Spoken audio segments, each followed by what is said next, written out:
আসসালামু আলাইকুম। আজকে আমাদের দোকানে একটি প্রিন্টার আসছে ইপসনের।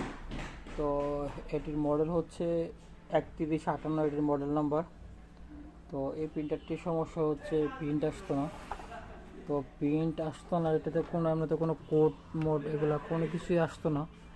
এটাতে শুধু সবগুলা রেড সিগন্যাল দিয়ে বসে থাকতো, সবগুলো বার্তা একসাথে চলতো নিত্য। তো এইটার এই সাইড দিয়ে আছে সেন্সর ইউনিটের একটা চাকার মতন আছে। তো এইটাতে কোনো সমস্যা ছিল না।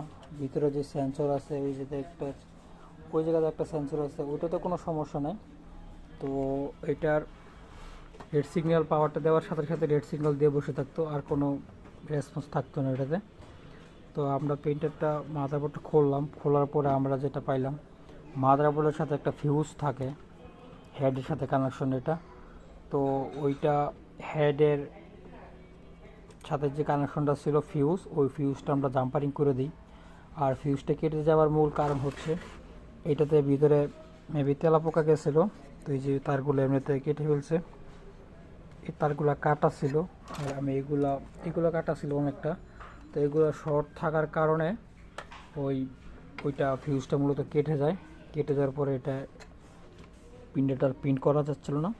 তো প্রিন্টারটা ওকেও করে ফেলছি। তো প্রিন্টারটা আমাদের রেডি হয়ে গেছে, এখন কাস্টমার ডেলিভারি দিয়ে দেবো আমরা। যাদের ইপসন প্রিন্টার আছে, যারা এরকম সমস্যা ফেস করতেছেন, তারা আমাদের সাথে যোগাযোগ করতে পারেন। স্টেপ বাই স্টেপ আপনারা চেক করবেন, চেক করার পরে যদি ফল্ট না থাকে তাহলে আমাদের সাথে যোগাযোগ করতে পারেন। আমরা আপনাদের ভালো একটা সলিউশন দিয়ে দিব। আর ভিডিওটি যদি ভালো লেগে থাকে লাইক কমেন্ট শেয়ার করে অন্যকে দেখার সুযোগ করে দেবেন। আসসালামু আলাইকুম।